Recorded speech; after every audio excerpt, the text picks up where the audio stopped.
দেখুন, আমি বলি গত অর্থবর্ষে সমুদ্র সাথী বলে একটা প্রকল্প রাজ্য সরকার নিয়ে এসেছিল, যে প্রকল্পতেও নির্দিষ্ট দুটো মাসের কথা উল্লেখ করেছিল। এই সময়ে মৎস্য চাষীরা সমুদ্রে গিয়ে মৎস্য শিকার করতে পারে না, প্লাবন যে কোনো সময় এসে যাওয়ার ফলে, ঝড়ঝাপটা আসার ফলে। সেই সময় ওরা বাড়িতে থাকলে আর্থিকভাবে ওরা দুর্বল হয়ে যাবে, মাস গেলে 5,000 টাকা করে দেওয়া হবে এই মর্মে। 1 বছর অতিবাহিত হয়ে গেছে। এই মর্মে আমি আজকে প্রশ্ন করেছিলাম অতিরিক্ত প্রশ্নতে রাজ্যের মৎস্যমন্ত্রীর কাছে যে সমুদ্র সাথী প্রকল্পের মাধ্যমে কত মৎস্য চাষী উপকৃত হয়েছে। দুর্ভাগ্যের বিষয়, সঠিক উত্তর তিনি দেননি বা এক্সাক্ট ফিগার তিনি বলেননি। আর একটা আমি অতিরিক্ত কোশ্চেন করেছিলাম, মৎস্য দপ্তরের মাধ্যমে আদিবাসী সম্প্রদায়ের যে সমস্ত মৎস্য চাষীরা আছে, যারা আর্থিকভাবে দুর্বল, তাদেরকেও বাড়ির এই মৎস্য দপ্তর তাদেরকে বাড়ি তৈরি করে দেয়। তো 2023-24 অর্থবর্ষে এই ধরনের আর্থিকভাবে দুর্বল আদিবাসী সম্প্রদায়ের কতজন মৎস্য চাষীর পরিবার বাড়ি পেয়েছে, এই প্রশ্নটা আমি করেছি। আজকে শুভঙ্কর সরকার, কংগ্রেসের কেন্দ্রীয় নেতৃত্ব, গুলাম মীর, তারা গেলেন, মমতা বন্দ্যোপাধ্যায় কিছুক্ষণ পর যাচ্ছেন। ফুরফুরা কি কোনোভাবে ভোটের একটা ভর কেন্দ্র হয়ে উঠছে? সবসময় চেষ্টা করে চমকের রাজনীতি। হ্যাঁ, পশ্চিমবাংলার কংগ্রেসের যিনি প্রেসিডেন্ট এবং পশ্চিমবাংলার সেন্ট্রাল AICC থেকে যাকে ইনচার্জ করেছেন গুলাম মীর, আরো ঝাড়খণ্ডের কয়েকজন প্রতিনিধি আজকে ফুরফুরা দ্বীপে কাজটি বিরুদ্ধে গিয়েছেন। আসতে পারেন যে কেউ, বিভিন্ন সময় বিভিন্ন রাজনৈতিক দলের নেতারা গিয়েছেন। আজকে আবার মুখ্যমন্ত্রী আসছেন ফুরফুরা শরীফে, সবাইকে ওয়েলকাম করে ফুরফুরা শরীফ। 26-এর ভোট অঙ্কের কোথাও ফুরফুরা শরীফ খুব গুরুত্বপূর্ণ, কিন্তু 100 বার গুরুত্বপূর্ণ ভূমিকা রাখে, বিগত দিনে রেখেছেন, আগামী দিনেও রাখবে। নেতারা কখন যাবেন সেটা আমরা বলতে পারি না, তাদেরকে বারণও আমরা করতে পারি না। দেখুন, আমি নেতা সেই জন্যই তো কারো ফ্রিডম অফ মুভমেন্ট আটকাতে পারবো? আমি কোনোদিন পারবো না। ওটা সংরক্ষিত নয় তো যে নির্দিষ্ট এর জন্য সংরক্ষিত। ওপেন টু অল, সর্বধর্মের মানুষের জন্য, সর্ববর্ণের মানুষের জন্য, সর্বজাতির মানুষের জন্য। যখন ওখানে সব স্বাগত জানাই পিছিয়ে রাজনীতি নেতারা আসলে কেন স্বাগত জানাবে? অজিত চৌধুরী বলছে যে এদেরকে বিভাজনের কাজে লাগানো হচ্ছে, সুকান্ত মজুমদার বলছে ভোট লুটের কাজে লাগানো হচ্ছে এই আইপ্যাকের কর্মীদের। সুকান্ত বাবুদের হাতে সেন্ট্রাল গভর্নমেন্ট চলছে, যদি ভোট লুটের কাজে লাগানো হয় ECI কে বলে এদের বিরুদ্ধে ব্যবস্থা গ্রহণ করুন। আর অধীর রঞ্জন চৌধুরী বাবুকে বলবো, আইপ্যাক আজকে নতুন করে হঠাৎ বলতে উঠলো না।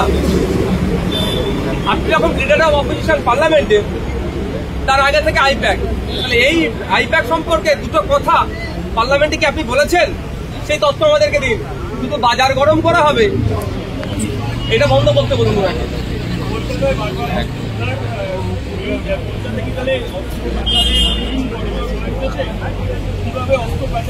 বকফি কাণ্ডর পরে রাজ্যের মুখ্যমন্ত্রী বলেছিলেন রাজ্যে যত অবৈধ অস্ত্রশস্ত্র আছে উদ্ধারের কথা।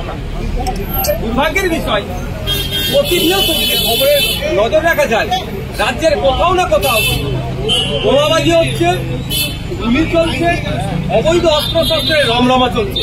দুর্ভাগ্যের বিষয়, এই অবৈধ অস্ত্রশস্ত্রগুলোকে উদ্ধার করতে ব্যর্থ হয়েছে রাজ্য সরকার। কারণ রাজ্য সরকার রাজ্য প্রশাসনকে উদ্ধার করবে, প্রশাসনের প্রতি বছর সংখ্যা কমে গিয়েছে, ম্যান পাওয়ার কমে গিয়েছে 1 নম্বর। দ্বিতীয়, এদেরকে দিয়ে তো রাজনীতিকরণ হচ্ছে, ম্যাক্সিমামকে দিয়ে বিরোধীদেরকে আটকানোর অপচেষ্টা চলছে। ফলে সাবজেক্ট ছেড়ে অবজেক্টের দিকে বেশি নজর দেওয়ার ফলে এই দেখতে দেখা যাচ্ছে যে পাতা বাড়ির মালিক তিনি আবাসে ঘর পাচ্ছেন, ঠিক পাইতে পেট্রোল পাম্পে মালিক তিনি ঘর পাচ্ছেন, বারংবার আবাস দুর্নীতি এত কিছু। এই দুর্নীতি রোধ করতে গেলে সর্বপ্রথম পন্থা অবলম্বন করতে হবে, মুখ্যমন্ত্রী বা দপ্তরের পক্ষ থেকে নোটিফিকেশন জারি করতে হবে যে সার্ভে করবে, সার্ভেয়ারকে কঠোর হতে হবে, সার্ভেয়ারকে চলাই সই করতে হবে, যে সার্ভে করেছে ফুল সিগনেচার দিতে হবে সেখানে। আর যে আবাস যোজনায় যে দুর্নীতি যখন উঠে আসবে, সর্বপ্রথম সার্ভেয়ারকে ধরে জেলের মধ্যে দিয়ে দেবে। কারণ সার্ভেয়ার সার্ভে করেছে বলেই তার ভিত্তিতে বাড়িটা পাচ্ছে, তাহলে এই দুর্নীতিটা বন্ধ হয়ে যাবে। সার্ভেয়ারকে ভয় দেখাচ্ছে, চমকাচ্ছে বা অবৈধ লেনদেনের ফলে ওই পেট্রোল পাম্পের মালিক বাড়ি পেয়ে যাচ্ছে, পাকা বাড়ি আছে মালিক বাড়ি পেয়ে যাচ্ছে, মাছ ধরার ট্রলার একাধিক আছে বাড়ি পেয়ে যাচ্ছে, 10-12 বিঘে 15 বিঘে জমি আছে সে বাড়ি পেয়ে যাচ্ছে, 4 চাকা গাড়ি আছে সেও বাড়ি পেয়ে যাচ্ছে। কিন্তু এবার এইগুলো থাকলে বাড়ি পাবে না। দুর্ভাগ্যের বিষয় সব জায়গায় তো কাঠমারে ঢুকে আছে, ফলে এই দুঃখটা আমাদেরকে দেখতে হচ্ছে। প্রকৃত যাদের বাড়ি পাওয়ার যোগ্য তারা না পেয়ে যারা আর্থিকভাবে স্বাবলম্বী তারা বাড়ি পেয়ে যাচ্ছে। Thank you. শুভেন্দু অধিকারী বলছেন আপনি ভোটের দিন না ওয়ান ডে প্লেয়ার বলছে আপনাকে। শুভেন্দু বাবুকে দিল্লি থেকে ফিরে আসুন, ফিরে এসে আবার কি বলতে দেখুন। কোনো কোনো তুমি দিল্লি ছুটছে এলে উঠছে সকল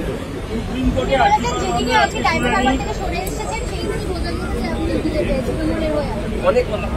শুভেন্দু বাবুর কথাই তো আর আইএসএফ পার্টি চলবে না, সেন্ট্রাল বিজেপির কথাই তো আর আইএসএফ পার্টি চলবে না। আইএসএফ এর প্রার্থী কোথায় কি দেবে কেশব ভবন থেকে তো ঠিক করে দেবে না, এটা শুভেন্দু বাবুকে জানিয়ে দেবে। সুপ্রিম কোর্টে আর্টিকল মামলা শুনানি, কলকাতা হাইকোর্টে মামলা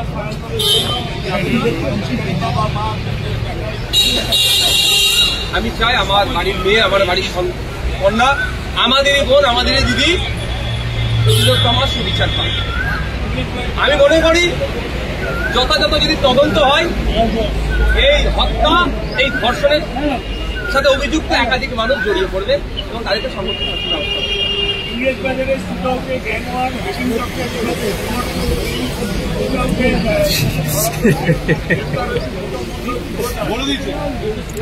রাজ্যের অবৈধ অর্থের রমরমাতে রাজ্য প্রশাসন সম্পূর্ণরূপে ব্যর্থ হচ্ছে, এগুলো বন্ধ করতে। এটা বিরোধীকে আটকানোর জন্য যে তৎপরতা দেখায়, সে তৎপরতা যদি এইগুলো দেখাতো তাহলে অনেকটাই বন্ধ হচ্ছে। Thank you.